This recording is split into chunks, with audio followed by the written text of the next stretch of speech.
Je vais vous lire une nouvelle, Dans la main du barbier, du recueil intitulé Sous le coup de la grâce, de l'auteur hongrois László Krasznahorkai, qui vient de se voir décerner le prix Nobel de la littérature en octobre 2025.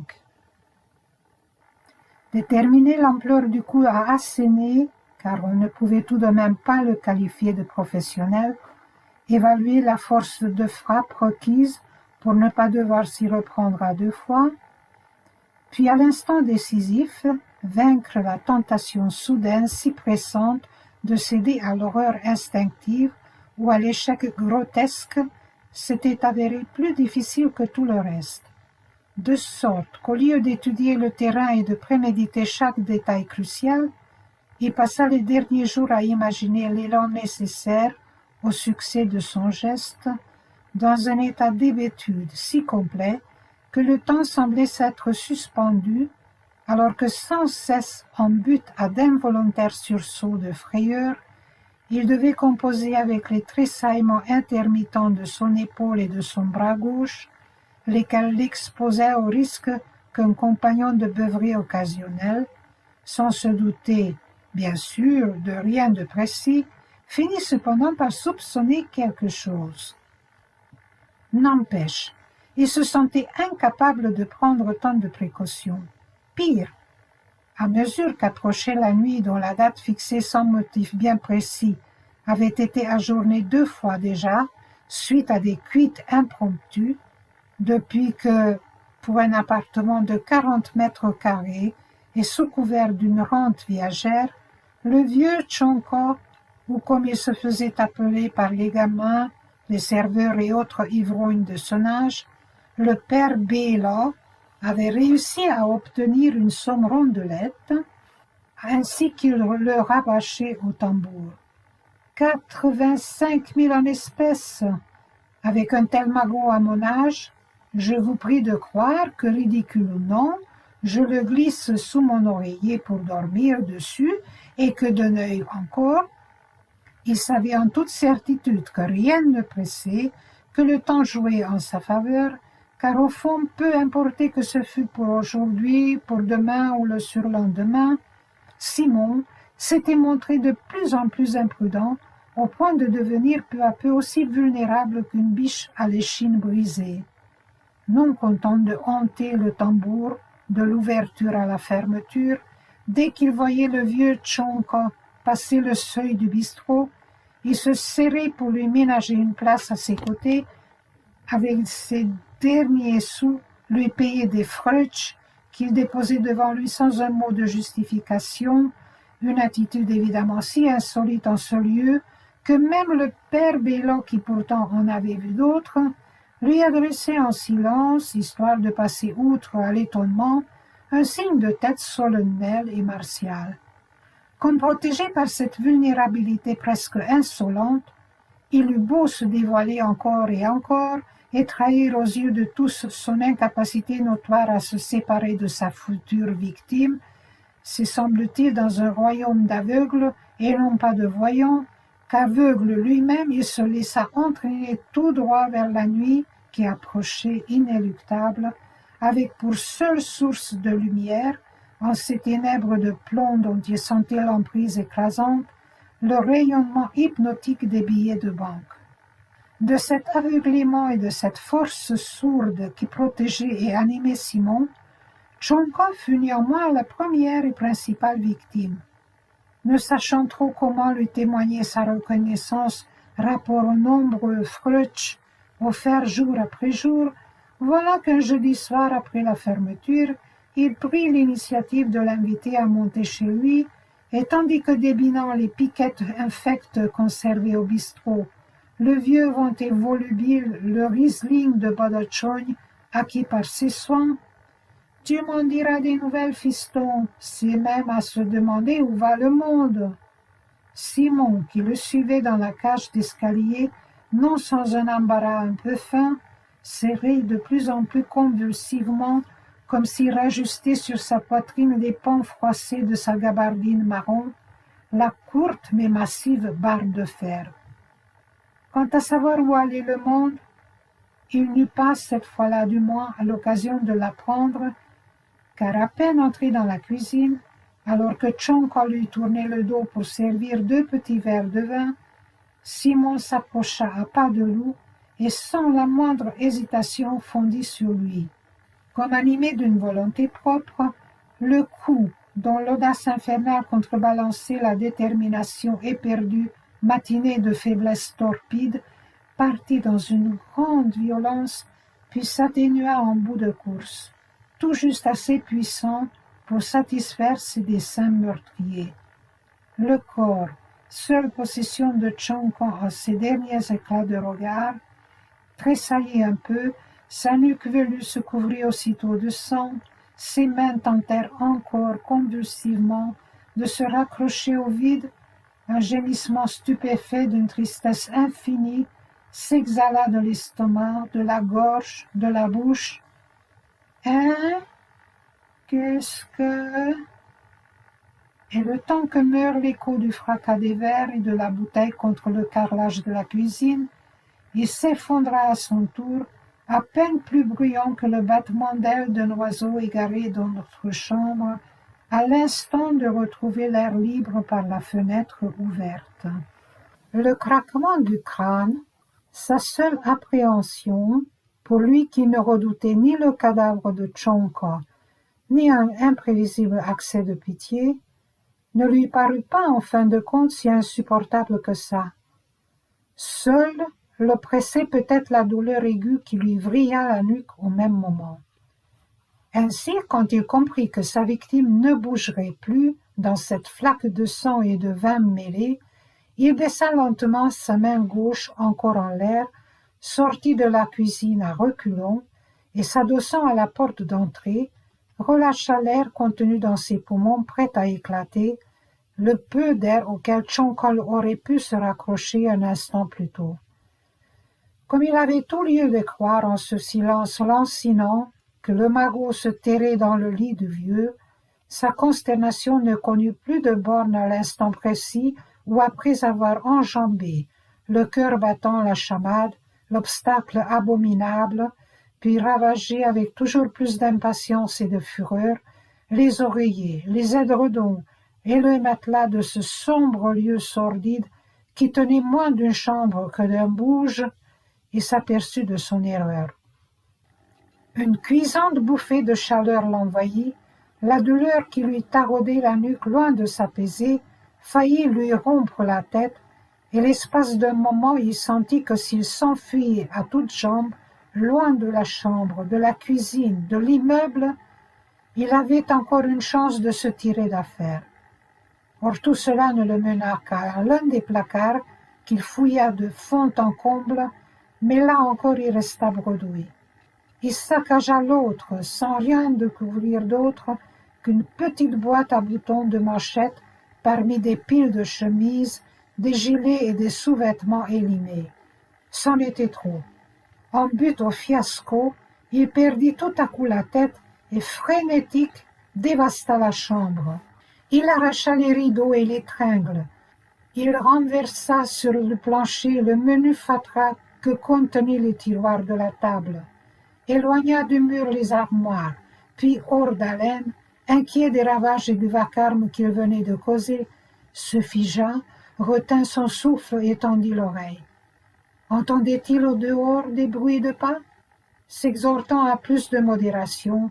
« Ça non, je ne dois pas, surtout pas. » Il se répéta 2 fois encore cette phrase, dont le semblant de mise en demeure impérieuse en ce pur chaos avait de quoi le calmer un peu. Il alluma une cigarette, massa ses yeux brûlants, et seulement alors prit conscience de l'absurdité de ses actes. Comment avait-il pu perdre à ce point son sang-froid? Et le magot, pourquoi au fond l'avait-il cherché entre édredons et matelas? Certains propos explicites ou bribes de phrases de Tchonka n'avaient-ils pas attiré sur le lit son attention tiraillée à Hu et à Dia? Il savait néanmoins que le meurtre lui-même était inévitable, dans la mesure où le vieux, selon ses propres dires, rabâché à l'envi, ne se serait jamais séparé de son argent, pas même au lit. agréable et légère, une frayeur libératrice l'envahit sans crier gare.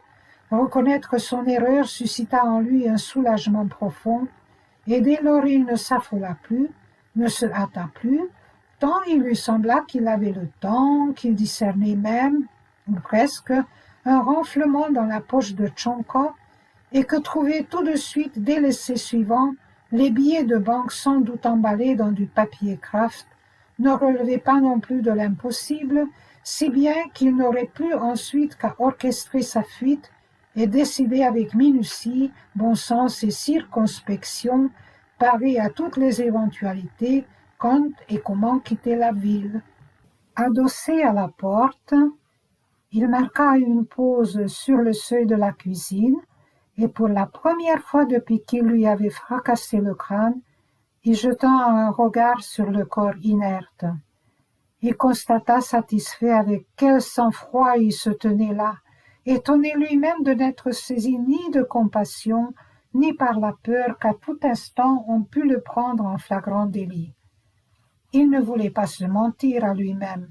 Non, avoir tué un homme quelques minutes plus tôt ne lui paraissait pas plus horrible que ça, car selon lui, au-delà de l'attirance naturelle envers tout ce que l'on juge salutaire ou sain, cet acte ne semblait atroce qu'en théorie, bien plus tolérable dans les faits. Ses craintes antérieures lui inspiraient une certaine honte maintenant que Tchonka n'était plus Tchonka, mais un simple manteau empaillé sur le carreau de la cuisine, un misérable tas, un ignoble ramassis de malheurs empestant la vinasse du dedans comme du dehors, et voilà qu'un gouffre si profond le séparait désormais, infranchissable, du vivant d'autrefois, que même l'imagination aux abois de Simon n'aurait pu l'atteindre, d'où l'évidence de son impression. Bien loin d'avoir assommé un être vivant, il n'avait estourbi que cette chose qui gisait là. Il ne s'en aperçut qu'alors, mais la torpeur pétrifiante dont il avait été l'objet tous ces jours derniers venait de se dissiper en lui une bonne fois pour toutes. Son bras gauche ne s'élançait plus, et il était en mesure de comprendre où il se trouvait, ce qui s'était passé et ce qu'il devait faire. Il écrasa donc sa cigarette, et à pas prudent, de peur qu'un éclat de verre transperce ses fines semelles et lui lacère la plante des pieds, il s'approcha du mort. Plutôt mu par une minutie circonspecte que par le désir d'une découverte assurée, il fouilla d'abord méthodiquement les poches extérieures, puis passa les intérieures en revue. Dans sa veste sûrement. Il déboutonna donc son manteau, mais hormis des papiers d'identité, un porte-monnaie, un étui à cigarette, quelques tickets froissés de tiercé et de loto, il resta bredouille. Dans sa poche arrière alors, il retourna sur le ventre le corps docile, mais hormis un portefeuille vert, il ne trouva toujours rien. « Eh vieux !» grommela-t-il, « où tu l'as fourré, dans ton cul ?» Or il eut beau fouiller et refouiller les poches, encore une fois, encore une, et il eut beau palper la victime de la tête aux pieds, lui retirant même les chaussures, l'argent n'était nulle part. Il se tenait là blême dans la lumière morne. Un lourd martèlement de pas qui s'approchait puis s'éloignait parvint jusqu'à lui depuis la cage d'escalier. Les murs verts épinards couverts de crasse semblaient se resserrer sur lui. La porte du rez-de-chaussée claqua violemment. Un ouvrier de l'équipe de jour. Faudrait que je hurle. Incapable d'admettre qu'il n'y avait pas d'argent, mais rien d'autre qu'une méprise infernale, il ne parvenait pas davantage à douter de l'existence du magot, alors qu'il suffisait de croire ce qu'il savait déjà. Du coup, ses mains se livrèrent presque incontrôlables à un nouvel examen approfondi du porte-monnaie. 320 et quelques. Ouvrir une nouvelle fois l'étui à cigarette, pour finalement trouver dans le portefeuille ce que Simon, comment aurait-il pu deviner que c'était là ce qu'il fallait, Ne cherchez absolument pas. Il ne lut pas le document officiel, mais néanmoins son esprit le photographia. De simples lettres sur du papier, après tout, il n'avait pas menti. Pas possible. Pas possible qu'il en soit ainsi. Puis lentement, il baissa la main, laissa choir la feuille de papier, fut parcouru d'un frisson, puis sous le coup d'un accès de fatigue qui faillit le terrasser, regagna clopin-clopant la pénombre de la chambre. Seul un filet de lumière filtrait de la cuisine, et du bout des fesses seulement s'assit au bord du lit, comme s'il se jugeait indigne d'occuper davantage de place. Il lui était pénible de rester assis, pénible de courber l'échine, pénible de se redresser. Respiration, silence, démangeaison du visage, tout perdait son sens. Rien ne servait plus à rien, ni se recroqueviller sur lui-même, ni se lever pour sortir à l'air libre, car au bout de 3 pas à la plaine, trouver la sortie lui aurait paru impossible, tant il ne savait quelle direction prendre, incapable de s'orienter dans cet espace infernal sans issue, car à sens unique, comme s'il ne pouvait rebrousser le chemin qui l'avait conduit du vestibule à la chambre via la cuisine. Que faire d'autre? Il demeura assis, bras croisés, mais quand il déporta son regard morne vers la lumière presque aveuglante de la cuisine, puis vit que Tchonka, après avoir été ballotté et retourné sur lui-même, avait l'air d'un chat tapi contre terre, prêt à bondir. Son manteau froissé formait une bosse sur son dos, les mains tendues comme des pattes raidies et les pieds écartés, à croire qu'il tentait de prendre appui sur le carrelage de la cuisine pour se relever.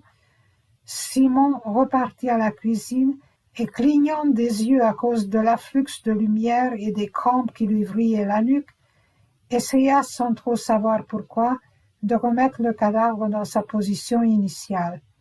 Mais il eut beau libérer les bras repliés sous le thorax, il eut beau retourner le corps sur le dos, la vision de ce visage meurtri, figé dans une grimace à glacer le sang, lui sembla soudain si insupportable qu'il dut sur le champ et coûte que coûte faire quelque chose pour s'en prémunir. Il le saisit alors sous les bras et, l'adossant contre le pied de la table, tenta d'asseoir sur son séant ce corps étonnamment lourd, à cela près que le tronc ne cessait de basculer d'un côté ou de l'autre. Il le traîna dans l'entrée, l'étendit sous le porte-manteau et le recouvrit de plusieurs manteaux. Il s'avisa toutefois qu'ainsi ça n'allait pas non plus, car la dépouille encombrait tout l'espace exigu, condamnant la porte si l'on voulait entrer. De nouveau, il le traîna donc jusqu'à la chambre à travers la cuisine, marqua une pause perplexe à côté du lit, puis résolut finalement, avec l'impression que tant d'efforts lui coupaient les bras, de l'asseoir dans le fauteuil râpé du recoin le plus sombre. Il plaça sur les accoudoirs bien à plat, les mains déjà un peu rigides, lissa au niveau du ventre les plis du manteau froissé, et non sans mal, lui croisa les jambes comme si Tchonka était confortablement assis là, puis il regagna la cuisine, éteignit la lumière et s'assit à son tour sur un tabouret. Cependant, le résultat ne lui convenait pas, dans la mesure où satisfaire d'un coup une double contrainte, réparer sa faute d'une manière ou d'une autre tout en niant l'avoir commise, n'avait certes rien de facile, sans parler du fait qu'au fond de tout cela œuvrait, sourde, une pulsion incontrôlable dont la cible hors d'atteinte se dérobait toujours et qui prenait la forme d'une révolte primitive contre l'enfer de son impuissance, maintenant qu'il se retrouvait si totalement démuni face à tout ce qu'il venait de commettre. Sans moyen de s'en sortir, comme ligoté de l'intérieur, il se sentit écrasé sous le poids du cadavre, il n'arrivait pas à s'en décharger, le poser à terre ne l'avançait à rien, et alors qu'il avait baissé les bras et les laissait prendre, ballant dans le vide, la dépouille alourdie de Tchonka les lui tirer avec la même force qu'au moment où, agrippés l'un à l'autre sous les aisselles du mort, ils lui avaient cherché une place dans ce dédale infernal. À l'instar de Simon, qui lui appartenait irrémédiablement, Tchonka n'avait plus rien ni personne en dehors de lui. La chute, comme des menottes, les enchaînait l'un à l'autre, de même que la branche cassée n'échappe pas à la main qui s'y cramponne, car loin au-dessous, si profond est l'abîme, déferle la vallée de larmes. Mais d'où peut venir cette puanteur atroce? Il alluma la lumière, renifla l'air alentour, et comme le remugle lui semblait provenir de la chambre, il ne tarda pas à trouver sous le lit un pot de chambre en fer blanc à moitié plein d'urine. « Au moins, moi, je ne finirai pas comme ça, songea-t-il en passant. Vite, il vida le pot dans l'évier de la cuisine, mais de peur que quelqu'un au dehors avisât de son manège, avec la fenêtre qui s'ouvre et se referme, il n'osa pas aérer alors que la pestilence, qu'il n'avait pas remarquée jusque-là, l'incommodait poître de plus en plus. Il avait honte pour Tchonka.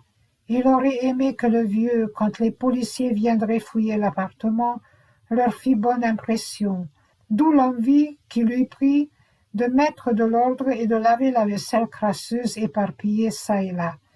Mais faute de se sentir de force à affronter ce labeur, il se contenta d'allumer une autre cigarette et se rassit sur le tabouret après avoir éteint la lumière.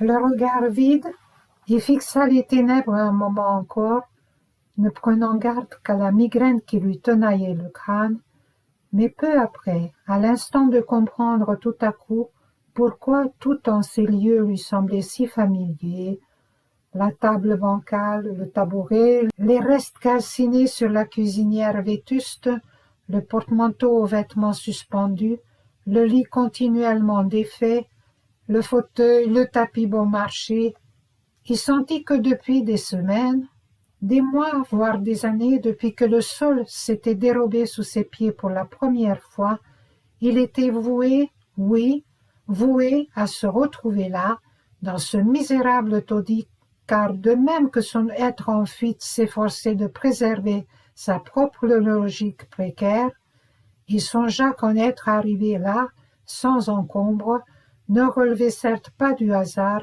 comme s'il avait suivi un chemin tout tracé. Loin de se dire que seule sa faiblesse et son indolence l'avaient entraîné vers ce point nodal de son existence, où, qui sait, le terrible tourment de découvrir peut être la cause de son inquiétude accrue, que tout ce que la vie a de sain et de beau se brisait, se broyait, constamment au creux de ses mains, il soupçonna plutôt l'existence d'un Dieu hostile ou indifférent qui se contentait de donner une forme, l'existence d'un Dieu hostile ou indifférent se contentait se donner forme à ce qu'a d'inexorable et d'irrémédiable le monde tel qu'il s'engendre lui-même, de sorte qu'il ne s'effraya pas de suffoquer tôt ou tard sous le poids de la culpabilité, des remords ou de la douleur virulente de l'épouvante, voire, à force de geindre lamentable, de se sentir si coupable, car ce qu'il avait fait ne pouvait se défaire. Sans parler de l'échec annoncé de toute résistance, puisque nul ne peut vaincre l'incompréhensible. Peu importe, songea-t-il dans un tourbillon d'idées troubles, comme tu dois assumer ce décret sans appel du sort, quoi que tu fasses, suite à une cendre de cigarette tombée à terre, apparemment par hasard ou simple inadvertance, incendier ta maison et leurs occupants, voire les tuer tous de ta main, ton enfant, ta femme, ton ami, ta mère. Tchonka aurait de toute manière dû périr et tu dérailles, insensé, bien que, après tout, tu n'aies guère le choix. Si tu t'accuses toi-même jusqu'à la démence, car l'horreur qui par ton bras frappe à l'aveugle n'importe qui, n'a rien de concerté ni le moindre rapport avec tes intentions diaboliques. Et maintenant que tout était pour lui irrémédiablement joué, tant sa main gauche l'avait privé d'avenir en frappant par erreur, Il ne savait plus très bien comment, au juste, il avait pu s'imaginer quelques heures plus tôt que ces 85 billets de 1000 seraient sa planche de salut. Et puis d'ailleurs, comment se faisait-il qu'il ait pu devenir, lui, un assassin, alors qu'il n'avait jamais même levé la main sur quiconque, et que chaque fois qu'il lui semblait impossible de se soustraire aux bagarres de bistrot, il préférait encore prendre des coups plutôt qu'en donner. Mais au fait, quelle heure est-il? Comme il avait depuis très longtemps déjà bu l'argent de sa montre mise au clou, il n'eut d'autre choix que retourner dans la chambre pour consulter celle de Tchonka. Il alluma la lumière, s'approcha du défunt figé dans une posture à faire froid dans le dos, lui souleva la main faute de bien distinguer les aiguilles. Même pas 11 heures, et ce n'est qu'au moment de se rasseoir à la table de la cuisine que la conscience du temps écoulé le frappa de plein fouet.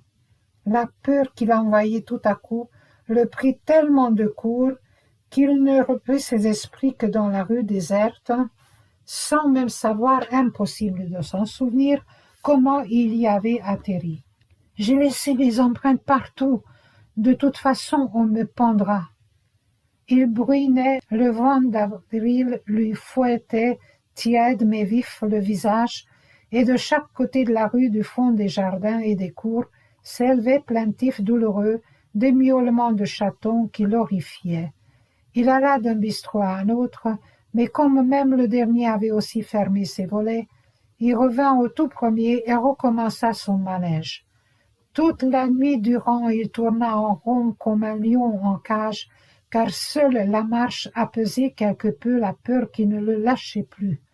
Il n'avait du reste nulle part où aller, sachant très bien qu'on le chercherait d'abord dans l'appartement de l'ami, chez lequel il logeait depuis près de 2 mois, de sorte qu'il ne s'allongea sur un banc du jardin de l'église que lorsqu'il sentit ses pieds gelés jusqu'aux os dans ses tennis trempés.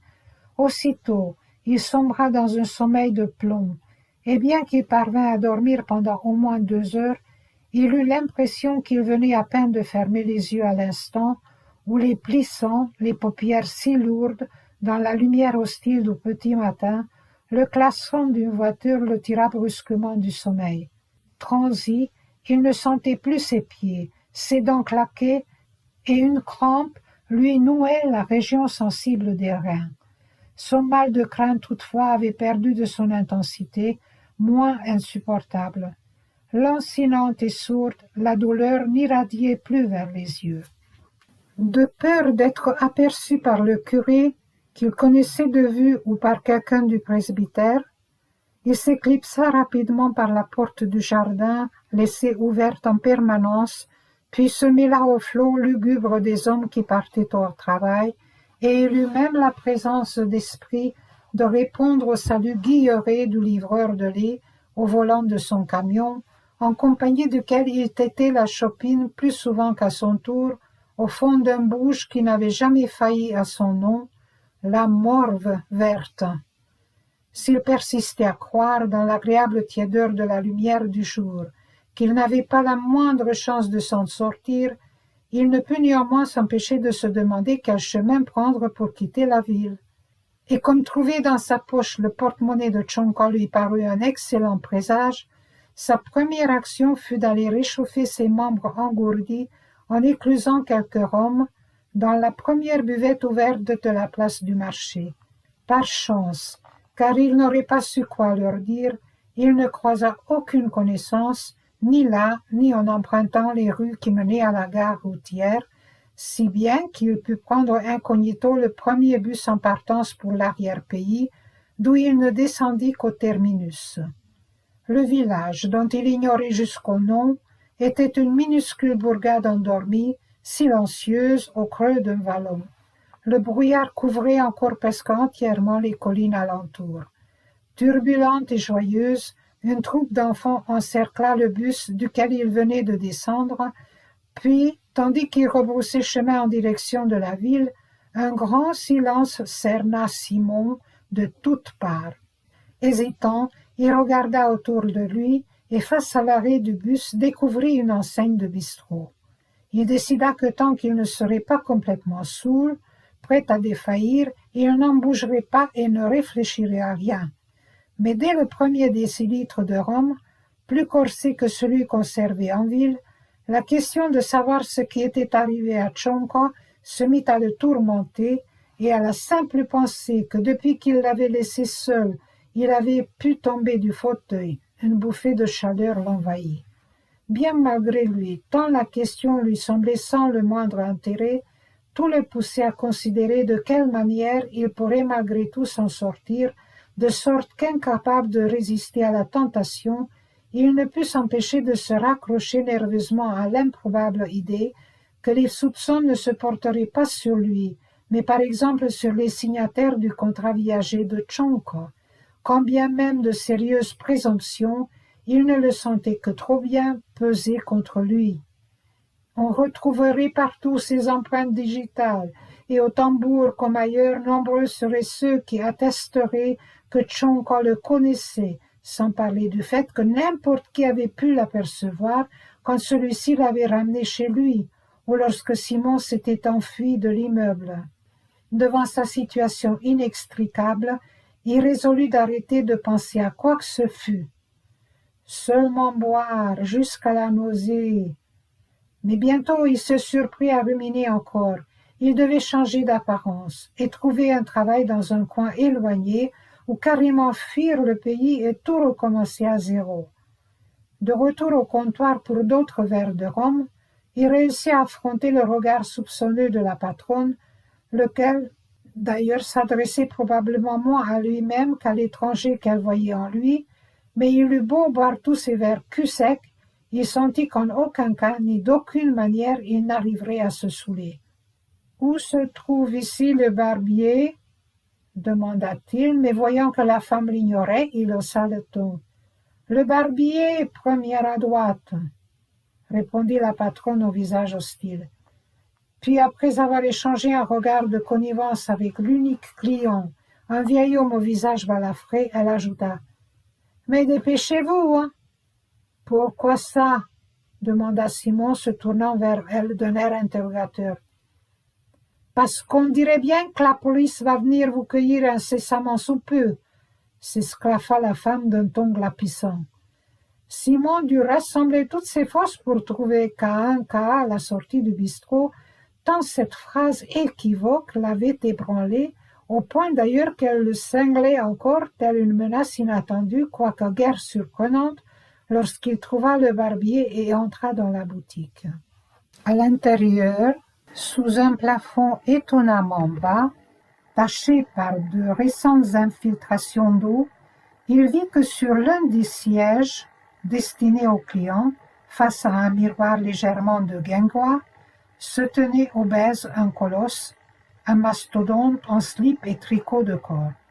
Sa panse énorme pesait écrasante sur ses cuisses, et il s'apprêtait à porter à la bouche une trompette rutilante à l'instant où Simon poussa la porte de l'échoppe.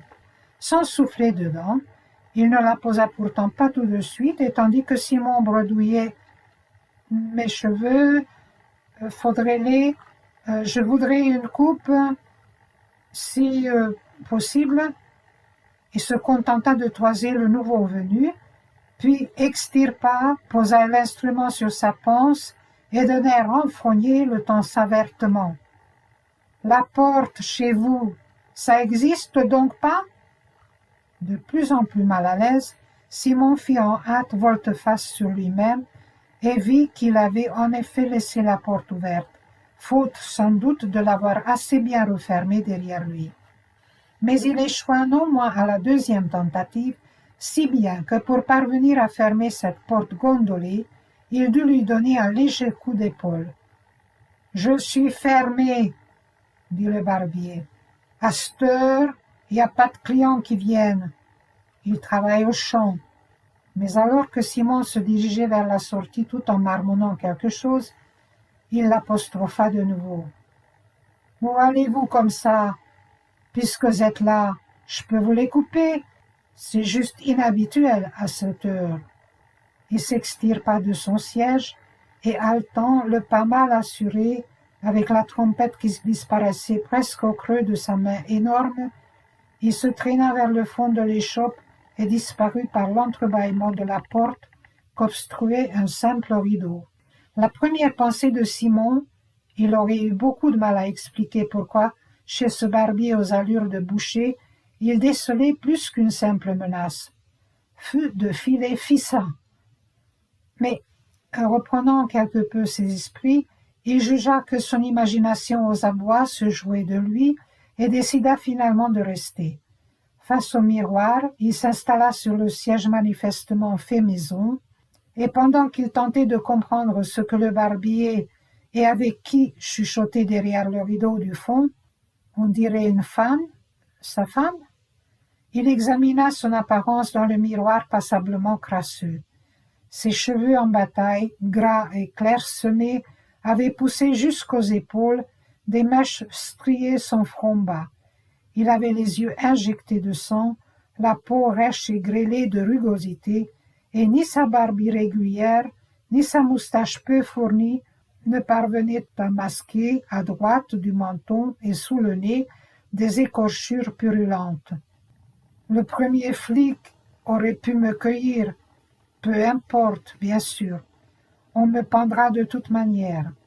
Il ne prit conscience qu'il avait succombé au sommeil, l'espace de 2 minutes, qu'à l'instant de sentir les lourdes paluches du barbier s'appesantir sur ses épaules. « Eh, ici c'est pas un hôtel !» Le mastodonte, entre-temps, avait enfilé un pantalon, des chaussettes, des chaussures, mais demeurait torse nu sous son tablier blanc. Une jeune femme, jeune de visage mais décatie de corps, aux fesses énormes, se tenait à côté de lui et se mit à supplier le barbier d'une voix de crécelle, comme si Simon n'avait pas été là. « Sois pas comme ça, allez quoi, donne-moi au moins 100 balles. Fous le camp, je t'ai dit. » Siffla entre ses dents, sur quoi la femme le toisa avec mépris, se dirigea vers la sortie, folle de rage, et claqua la porte derrière elle. « Ah, la sale pute !» maugréa le barbier tout en poussant le loquet de la porte, puis se passant d'un geste délicat la main sur le front. « Et en plus, elle me file des boutons. » Il s'approcha de Simon, le fit se lever.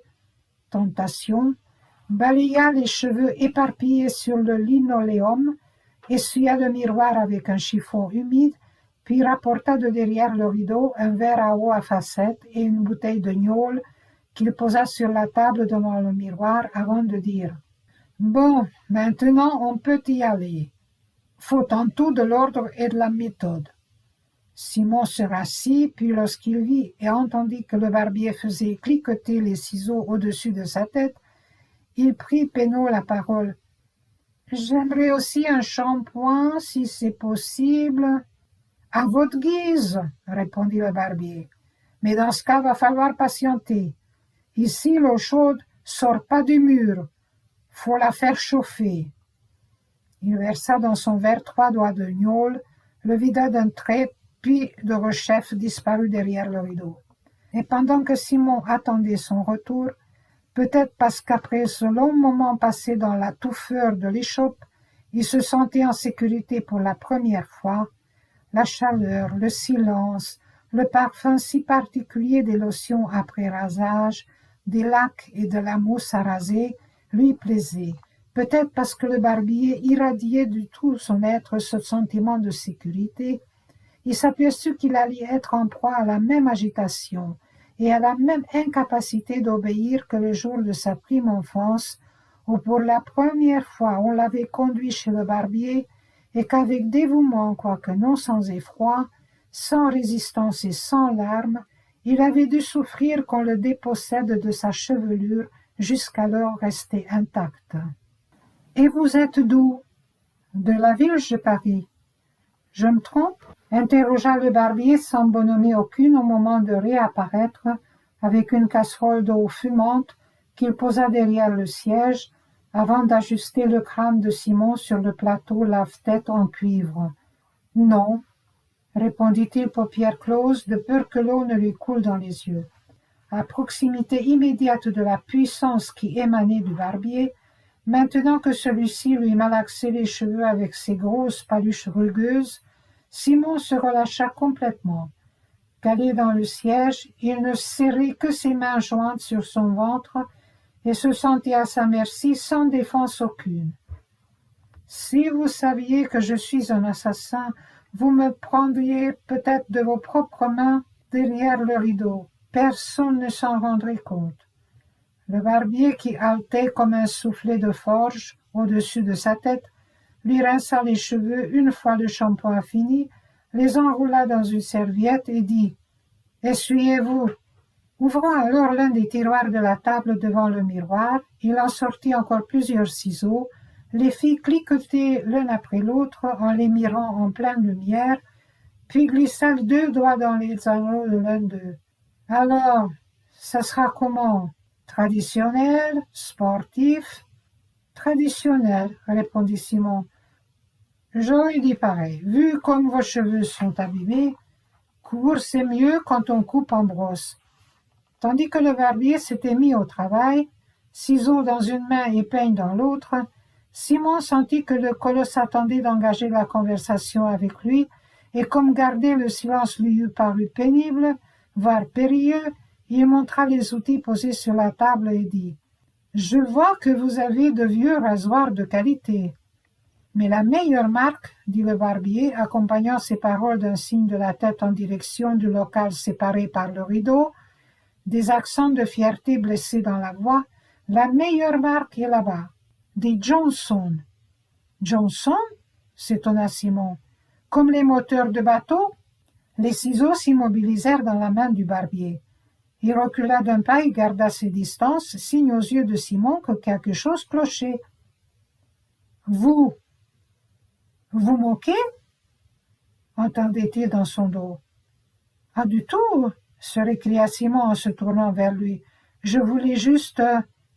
Mais rouge d'une fureur subite, le barbier lui coupa net la parole. Vous moquez de moi? Ah non, pas de ça ici. N'essayez pas de m'avoir, je vois clair dans votre jeu. Le rembarra-t-il, non sans se mettre à gesticuler, ciseaux en main. Parce que vous êtes de la ville, vous vous croyez tout permis? Savez-vous qui je suis, moi? Savez-vous qui l'on est, nous autres les barbiers? Ben, je vais vous le dire, moi. De retour à la table, il remplit son verre de gnôle et le but cul sec.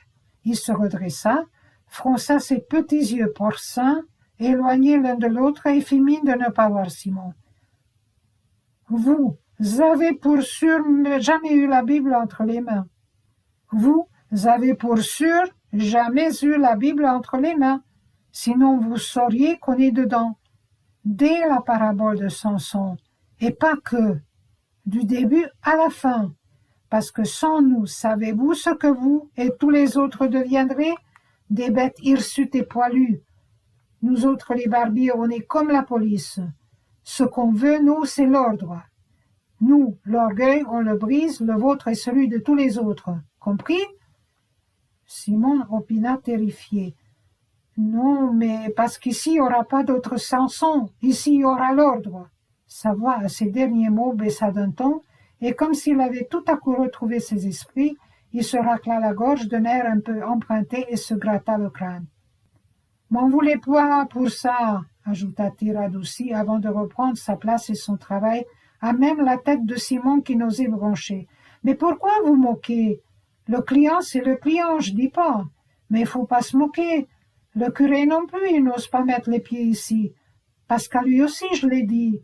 Quand il a voulu se moquer de moi à l'église, il me traite d'hérétique. Moi, faut bien dire la vérité à quelqu'un, comme quoi le Seigneur c'est le diable, mieux vaut qu'il sache. » Simon restait assis sur le siège, crispé du crâne aux orteils, afin de ne surtout pas bouger sous ses mains armées de ciseaux.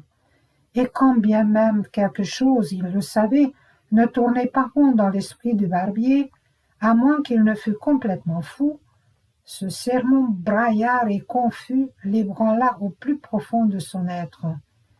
Il eut le sentiment que les propos de ce barbier à demi ou complètement dément inondait soudain de lumière sa vie entière.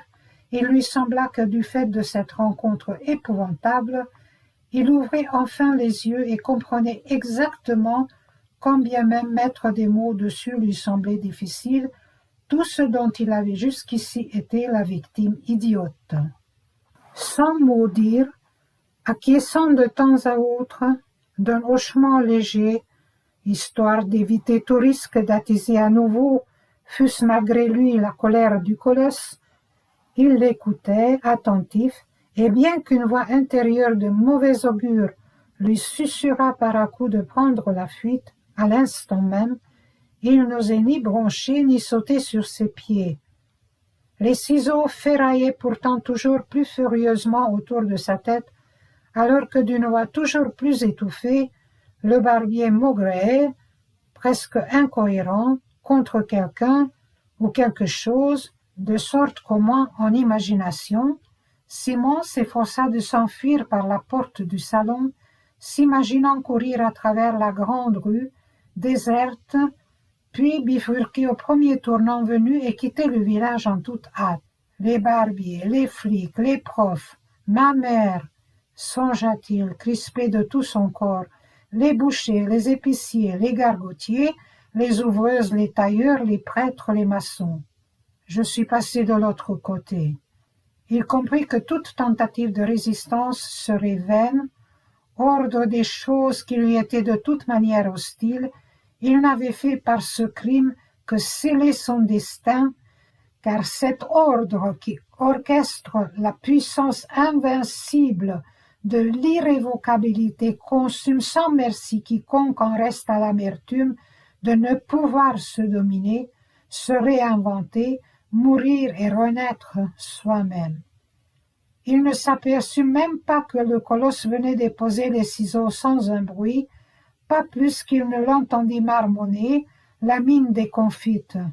Plus qu'à raser le cou, puis, fini, tant son chemin intérieur l'avait conduit dans un pré, sur la pente douce d'une des collines d'un haut plateau légèrement herbeux, des bourdonnements plein la tête, il restait assis là, exténué, luttant contre les larmes comme dans sa prime enfance après sa première fois chez le barbier.